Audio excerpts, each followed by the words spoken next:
السلام عليكم ورحمة الله. مرحبا بكم معايا فيديو جديد. كنتمنى من الله سبحانه وتعالى تكونوا كاملين بكم بخير وعلى خير. كما كتشوفوا معايا هذا العام عملنا الطرطات في الكاسات، كتجي في المذاق كتحمق ومنظر الطوب، كتجي شي حاجه كيوت. وغنجيو مباشره للمقادير. هنايا نعمل الجينوازه. انا نخلي لكم مقادير ديال الجينواز في صندوق الوصف، والطريقه ديال الجينواز حتى نخلي لكم الرابط ديال الفيديو، وهي سهله مره.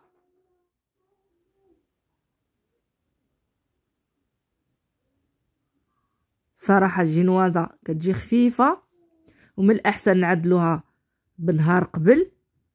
دابا بحال كنا نعملوا الطرطه ماشي ما خصناش نعملوها في نفس النهار الجينوازه.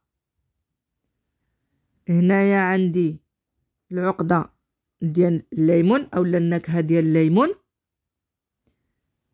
هذه فيها النكهه وفيها ملون، يعني فيها جوج في واحد. عندي كريمه، انا بغيت نعمل النكهه ديال الحامض اولا ديال الليمون. كذلك السيروم اللي غنسقي به الجينوازه تا هو نعملو د الليمون. هنايا عملت 5 مغارف ديال السكر.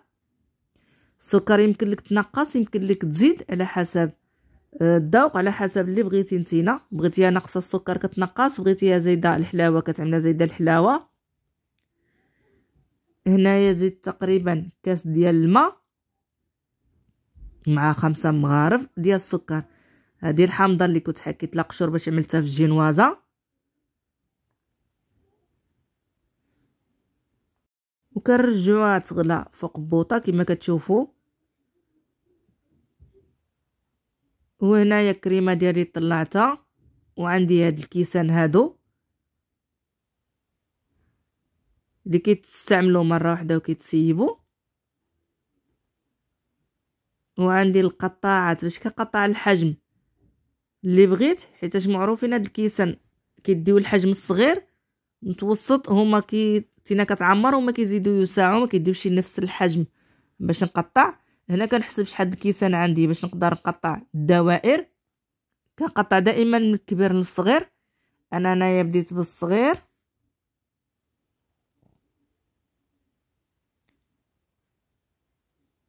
كنحاول نقطعهم كاملين. مني غنسالي من الصغير غندخل في الحجم الثاني وعاوتاني الحجم الثالث. انا غنعمل 3 ديال الطبقات ديال الجينوازه على حسب الكبر ديال الكيسان. انا عندي هذا الحجم هذا، يمكن لك تعمل اللي صغارين منه، ماشي ضروري نعملوا نفس الكيسان اللي عامله انا. هنا كنبدا بالدائره الصغيره هي اللي غنعملها في القاع الكاس.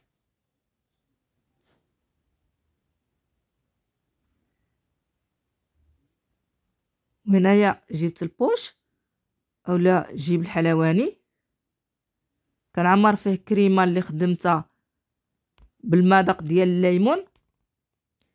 كيبقاو المذاقات على حسب اختيار ديالك نتينا والنكهه اللي كتعجبك.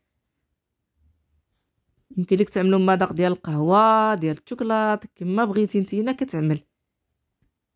انا هنايا عملتهم بالحامض.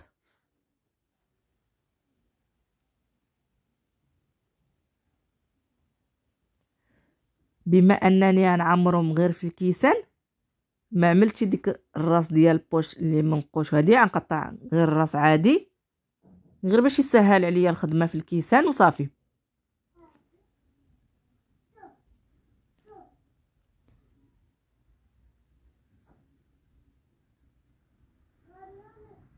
ودابا المرحله الثانيه هي كنسقيو الجينوازه ديالنا بالسيرو اللي عدلنا. حنا السيرو كنخليوه يغلى حتى كيتبدل اللون ديالو شويه، ما كيبقاش عادي باش كنعرفوه واجد. هنايا كنعمل طبقه ديال الكريمه.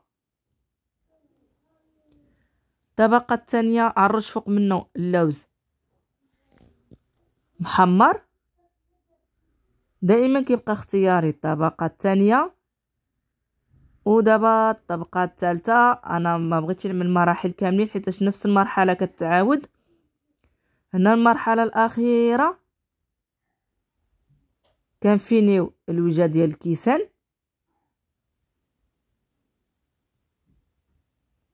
باش كنزوقوهم في الاخر.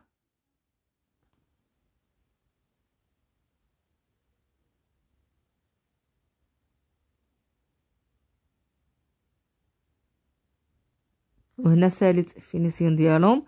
فهاد الزلافه عندي ناباج وزدت معاها مغروفه ديال الجليكوز ودفيتهم طبعا باش كيدوبوا، وعملت معاهم هاد المنكه اولا ملون. وهنا عندي النجيمات وعندي ديك الوريقات ديال الذهب مذهبين، هادو كيتنكلو كنجبروهم عند العشاب. وهنا كنعملوا الناباج ديالنا فوق الوجه ديال الكيسان اولا ديال لي طاغطوليط. وهنا غنبقاو نزوقو بالشكل اللي بغينا. هنايا عملت هاد الوريدات، عملت ديك الورده في الوسط، كيبقى الشكل النهائي اختياري حتى هو، يعني كتزوق به كما بغيتي نتينا. يمكن لك تعمل هذاك الشكل هذا، يمكن لك تعمل هذا، بغيتي تخليهم حسبيين هيداك عاديين كتخليهم عاديين.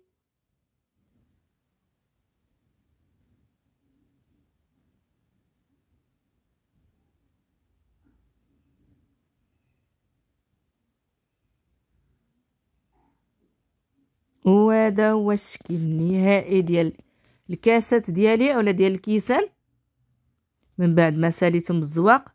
كما كتشوفوا عملت ديك النجيمات مذهبين وعملت فيهم الوريقات ديال الذهب خاص بالماكله. كنجبروهم عند صحاب الحلويات اللي كيبيعوا ماتريال اولا مواد ديال الحلوى، حنا كنقولوا العشاب، كل واحد شنو كيقولوا في المدينه ديالو. وهذا هو الشكل النهائي وجا مذاق ديال الحامض كيحمق. كنتمنى من الله سبحانه وتعالى تكونوا كاملين بكم فهمتوا شي حاجه من هذا الفيديو. من كلشي كنزرب عليكم، واللي باقي ما شاركش في القناه مرحبا به.